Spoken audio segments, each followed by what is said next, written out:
जैसे कि मैंने आपको बताया था प्रीवियस वीडियो के अंदर कि 6th क्लास की न्यू सीरीज़ स्टार्ट करने जा रहे हैं और हमने ज्योग्राफी से स्टार्ट किया था। तो आज की सीरीज़ में हम ज्योग्राफी का first chapter the earth in the solar system, जो कि हमने हाफ कवर कर लिया था प्रीवियस वीडियो के अंदर, सेकेंड पार्ट के अंदर हम नेक्स्ट टॉपिक्स को कवर करेंगे। थोड़ा सा रिकॉल कराना चाहूँगी कि हमने पहले देखा था कि there are some many heavenly bodies in the sky during night time. We can see all those bodies and these are known by the name of the celestial bodies. Now what is the other thing, the topic that where we drop our topic, that is the planets. We discussed about the planets. Planets were those bodies that do not have their own heat, do not have their own light. They illuminate and spark with the light of the stars. And I told you that sun is the nearest star of the earth. आज के इस class के अंदर हम आगे के topics को cover करेंगे. So welcome to class everyone. Okay, so today we are going to cover about the sun. Very first, sun. As I told you, the sun is the star because it is having its own heat and own light. Now what is special about the sun and about the planets? What is the relation between two things? There is a special relation. It is said that solar in the center, sun, as I show you, sun like this, and there are 8 planets around us. 1, 2, 3, 4, 5, 6, 7, and 8. These are 8 planets in sequence according to their number. So these 8 planets and sun together are called solar family. Together are called solar family. Now I want to tell you something about the origin of the word the solar. If we talk about the mythology, Roman mythology, there is an assumption. ये माना जाता है Roman mythology के अंदर कि जो first word है solar का, that is sol. Sol word का मीनिंग होता है the sun god. Okay, and if you talk about the complete word solar, अगर हम पूरा solar word according to Roman mythology जज करते हैं, then it means related to sun. Related to sun. So आपने नेम तो पहले भी सुना होगा कि sun as the head. Sun क्या होता है? हेड होता है, सेंटर में होता है इन 8 प्लैनेट्स का. जैसे हमारी फैमिली होती है, फैमिली के अंदर हमारे जो पापा मेनली हैं या ग्रैंडफादर मेनली हैं, उनको मान के चलते हैं कि वो फैमिली के हेड होते हैं. As in the solar family, sun is considered as the head and there are other planets. Okay, 8 planets are there. I will tell something more about this solar family. Firstly, I just want to make it कि planets के साथ head होते हुए, sun head होते हुए क्या consider करता है, इसका origin word से क्या link है, कि इसको solar family क्यों बोला गया. तो according to Roman mythology, soul means होता है the sun god and solar, complete solar का word का meaning होता है related to the sun. So that's why the name is given solar system या solar family. We can say it solar system. दोनों नामों से हम इसको जानते हैं क्योंकि सन में सन गॉड हो गया, उससे रिलेटेड जो चीजें हैं वो सोलर फैमिली या सोलर सिस्टम के नाम से जानी जाती हैं. But if you talk about particularly about this solar system, basically बच्चे ये मान के चलते हैं कि सन सेंटर में हेड होता है और 8 प्लैनेट्स होते हैं, तो सोलर सिस्टम कंफर्म हो जाता है, सोलर फैमिली बन जाती है. But is not that. क्या होता है कि सोलर सिस्टम में इन 8 प्लैनेट्स के अलावा और भी बहुत सारी सेलेस्टियल बॉडीज होती हैं, जिसके अंदर आप डस्ट को काउंट कर सकते हैं. देन एस्ट्रॉइड्स होते हैं,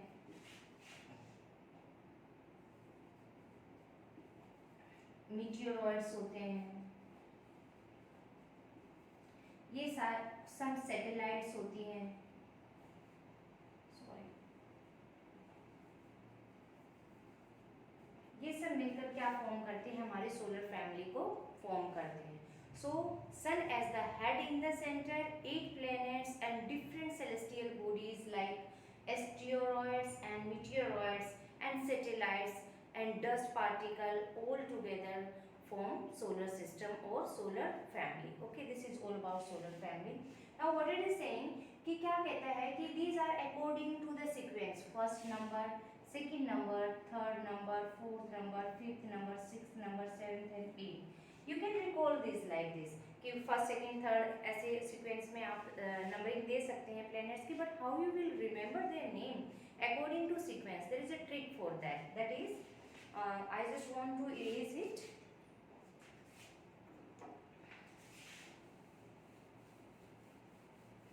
Let's see what is that trick. We can see my very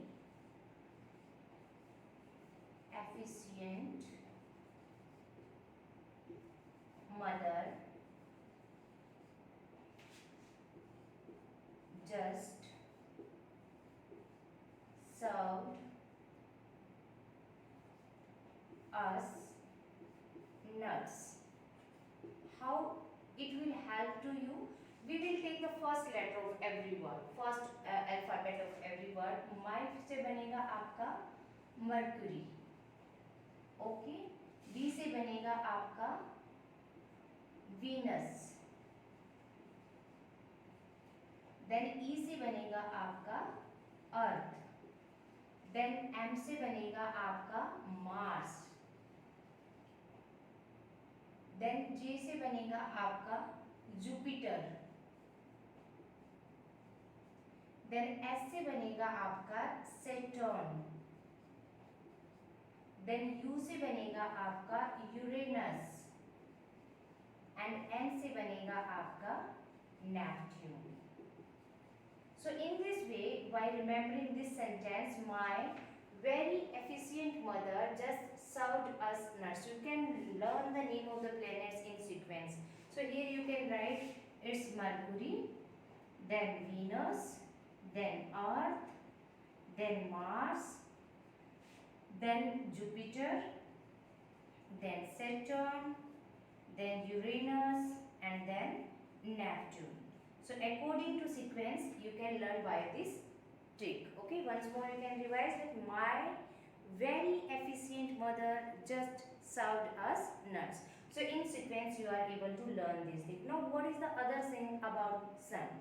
If we see here, this is our earth on third number. Earth is on third number, so distance between the sun and the earth is not so much. लेकिन फिर भी क्या होता है कि सन की हमें बहुत ज़्यादा हीट नहीं मिलती है. रीज़न क्या कि बेशक ये हमारा सबसे नियरेस्ट प्लेनेट है, but after then it is too far to us, हमसे बहुत ज़्यादा दूर है. और जो सन हीट है, अगर हम सन रेज की बात करते हैं या सन लाइट की बात करते हैं, I just want to raise it.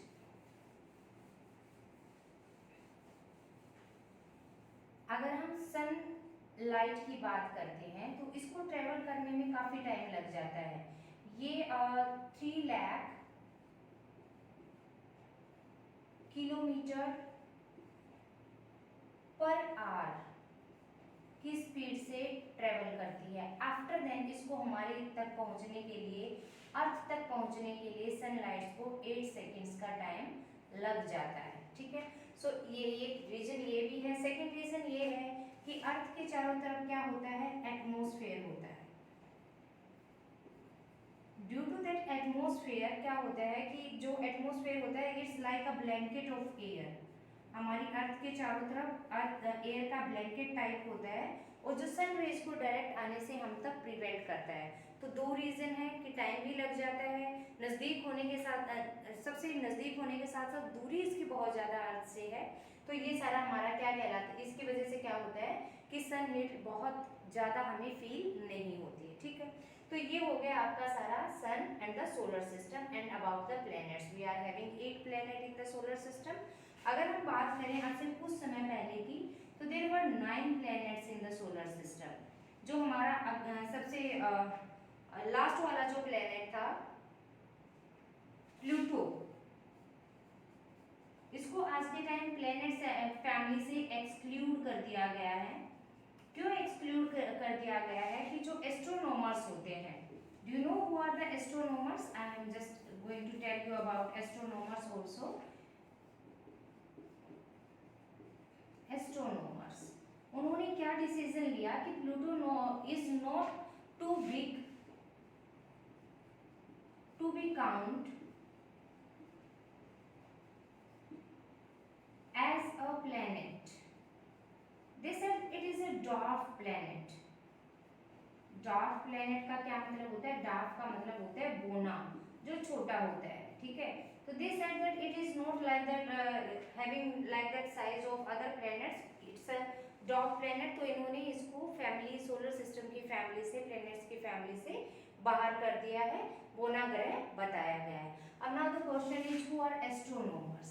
There are some person, आपने न्यूज़पेपर में कहीं भी सुना होगा कि एस्ट्रोनॉमर्स ने ये प्रिडिक्शन किया है कि ये प्लेनेट दिखाई दिया है नया, समथिंग लाइक दैट. तो एस्ट्रोनॉमर्स कौन होते हैं? एस्ट्रोनॉमर्स आर द पर्सन्स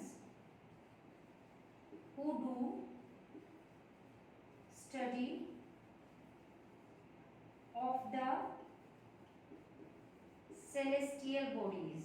जितनी भी सेलेस्टियल बॉडी हमारे स्काई के अंदर विजिबल होती है, उनकी जो स्टडी करते हैं उनको एस्ट्रोनॉमर्स बोला जाता है. If you talk about the famous and the ancient astronomer of our country, that is Aryabhata. He was the ancient astronomer and as well as the mathematicians also. उन्होंने बहुत पुराने टाइम में, उनका टाइम पीरियड की अगर आप बात करते हैं तो 476 से लेकर 550 नियर अबाउट BCE उनका टाइम पीरियड रहा. और उन्होंने उस टाइम पे ही बता दिया था कि जो भी प्लैनेट्स हैं और जितनी भी सैटेलाइट्स हैं वो सब स्टार्स की लाइट से शाइन करती हैं, उनकी अपनी हीट एंड लाइट नहीं है, ठीक है. So we have so much talent in our ancient history also, in our past also. We have a glorious past. बहुत सारे लोगों ने हमें बहुत कुछ, हमें क्या, दुनिया को बहुत कुछ दिया है. So this was all about the sun and the planets, and sun and planets together as the head in the center is known, sun as the head in the center is known as the solar family, okay, or solar system you can say, okay. Now next topic is, I just want to tell you something about the earth in detail. What is that thing? थोड़ा सा हल्का फुल्का knowledge अर्थ के बारे में भी लेंगे. अर्थ को हम यूनिक प्लेनेट के नाम से जानते हैं, द अर्थ. इसको हम ब्लू प्लेनेट या फिर यूनिक प्लेनेट के नाम से जानते हैं. Why it is said blue planet or unique planet? There are specific reason for these 2 points. The blue planet क्यों कहा जाता है? When we see it from the sky, जब हम इसको देखते हैं स्काई से, so it's look blue. Why it look blue? Because the presence of water. अर्थ का 2/3 पार्ट किससे बना हुआ है? वाटर से बना हुआ है. तो जब भी हम स्काई से इसको देखते हैं, स्पेस से इसको देखते हैं एज ए प्लैनेट, जब एस्ट्रोनॉमर्स इसको विजिबिलिटी देते हैं तो ये हमें नीले कलर का दिखाई देता है, क्योंकि इसकी ज़्यादातर अमाउंट इसका क्या है? पानी से भरा हुआ है. और जब भी हम पानी को बहुत दूर से साफ सुथरा पानी होता देखते हैं तो नीला दिखाई देता है. तो इसीलिए हम इसको क्या बोलते हैं? ब्लू प्लैनेट बोलते हैं. Now what is the reason behind calling it unique planet? Because it's the only planet that has life. ये अकेला एक ऐसा प्लेनेट है जिसके ऊपर लाइफ पॉसिबल है. क्यों पॉसिबल है? कि इसके पास एटमॉस्फेयर है और इस एटमॉस्फेयर के अंदर ऐसी गैसेस प्रेजेंट है जो लाइफ सपोर्ट सिस्टम देते हैं, जैसे हमें, जैसे कि ऑक्सीजन हो गया, ठीक है. और इसके अंदर, इसके ऊपर वाटर प्रेजेंट है जो कि लाइफ के लिए बहुत ज़्यादा जरूरी होता है, एंड हीट हमें सन से मिल जाती है. तो ये सारी चीज़ें मिलकर क्या बनाती हैं? लाइफ को, अर्थ को लाइफ सपोर्टिंग बनाती हैं. इसीलिए यहाँ पर क्या होता है? लाइफ पॉसिबल हो पाती है, ठीक है. और इसका फीचर क्या है कि इसके एटमॉस्फेयर की वजह से, इसके वाटर की वजह से क्या होता है कि ना तो ये बहुत ज़्यादा हॉट है और ना ही बहुत ज़्यादा कोल्ड है. इसीलिए लाइफ इसके ऊपर प्रॉपरली एग्जिस्ट कर पाती है और लाइफ सपोर्ट सिस्टम इसके ऊपर डेवलप होता है। तो लाइफ होने की वजह से ये यूनिक प्लेनेट भी कहलाता है। ठीक है, next topic is the moon. अब मून क्या है, देखिए moon is something that it's known as the natural satellite. जैसे कि मैंने आपको बताया था सोलर सिस्टम के अंदर कि there are specific heavenly body that form the solar system or solar family. Moon is a satellite. Now the question is, what is satellite? Satellites are of two type, पहले ये बताऊंगी, that are natural and man-made. Two type of satellites होती हैं आपके पास, natural and man-made. कुछ celestial bodies ऐसी होती हैं जो like that of planet, जैसे प्लेनेट सन के चारों तरफ रिवॉल्व करता है, घूमता है, ऐसे ही ये सैटेलाइट्स जो होती हैं ये प्लैनेट्स के चारों तरफ रिवॉल्व करती हैं, ऐसे लाइक ये अर्थ है हमारा, ठीक है, तो सन इसके चारों तरफ क्या करता है, रिवॉल्व करता है। तो इस तरह की जो नेचुरल बॉडीज होती हैं जो प्लैनेट्स के चारों तरफ मूव करती हैं, the same way as the planets move around the sun, वो सैटेलाइट्स कहलाते हैं। सैटेलाइट हमारे दो तरीके की होती है, that is natural and man made. Natural के अंदर आप मून को काउंट कर सकते हैं, मून जो है हमारा वो अर्थ का नेचुरल सैटेलाइट है, ओके।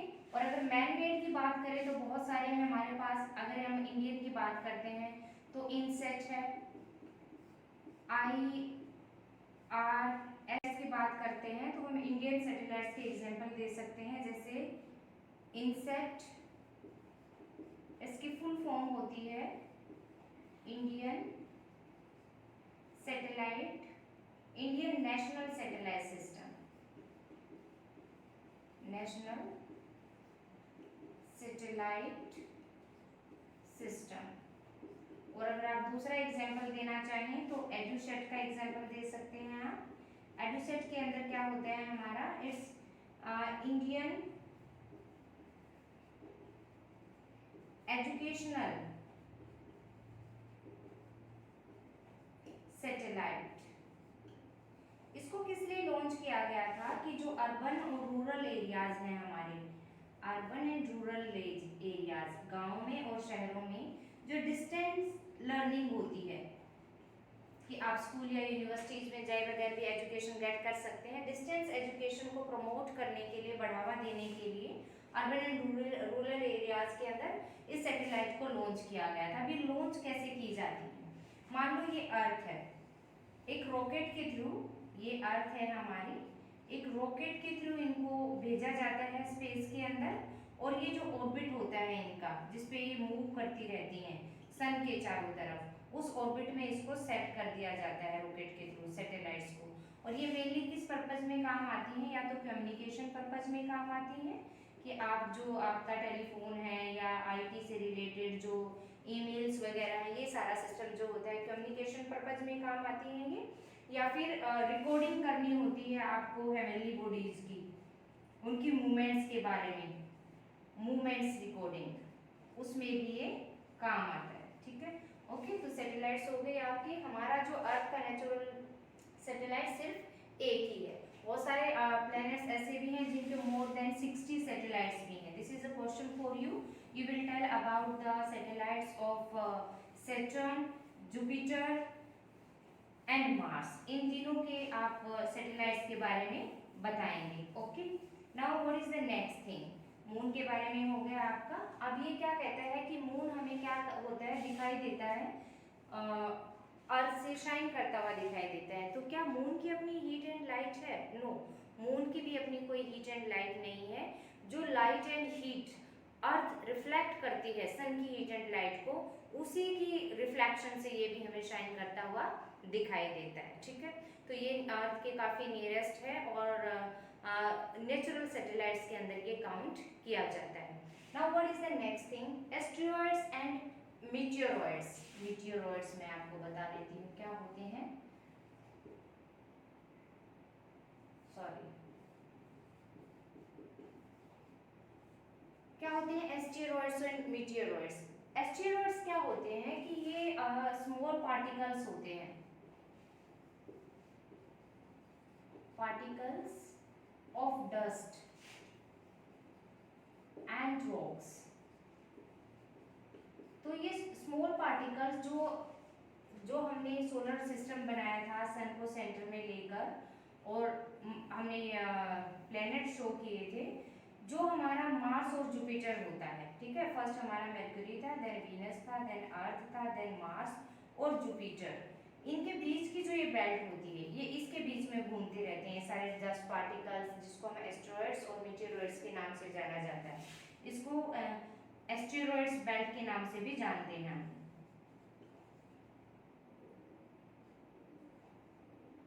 क्या बोलते हैं हम इसको? Asteroid belt. क्यों? क्योंकि ये सारे के सारे इस बेल्ट के बीच में मूवमेंट देते हैं। अब मीटेरॉइड्स क्या होते हैं? These are not small like asteroids. ये थोड़े से हैवी रॉक पार्टिकल्स होते हैं, थोड़े बिग साइज के होते हैं ये। और ये अज्यूम किया जाता है, अकॉर्डिंग टू एस्ट्रोनॉमर्स कहा जाता है कि जो एस्टेरॉइड्स और मीटेरॉइड्स हैं, सम टाइम बिफोर ये किसके पार्ट रहे हैं? प्लैनेट्स के ही पार्ट रहे हैं, जो with the phase of time क्या हो जाते हैं, इनके मूवमेंट्स की वजह से इनसे टूटकर अलग हो जाते हैं। तो ये हमारे क्या कहलाते हैं? एस्टेरॉइड्स और मीटेरॉइड्स कहलाते हैं, ठीक है। अब लास्ट आपका टॉपिक यहाँ से बचता है कि ये गैलेक्सी वर्ड मैंने लिखा है, व्हाट इज दिस गैलेक्सी? क्या होती है ये गैलेक्सी? जब हम स्काई के अंदर देखते हैं रात के टाइम, अगर जो मैंने आपको फर्स्ट वीडियो के अंदर बताया था कि अमावस्या की नाइट होती है, उसके दिन न्यू मून निकलता है। तो न्यू मून मतलब 12 o'clock के बाद आपको निकलना शुरू होता है और धीरे धीरे शाम के टाइम दिखाई देना शुरू होता है। तो उस टाइम पे रातें अंधेरी होती हैं, और जब हम अंधेरी रात के अंदर स्काई को देखने की कोशिश करते हैं तो उसमें विजिबिलिटी बहुत क्लियर होती है। जो सेलेस्टियल बॉडीज होती हैं वो हमें सारी क्लियरली दिखाई देती हैं।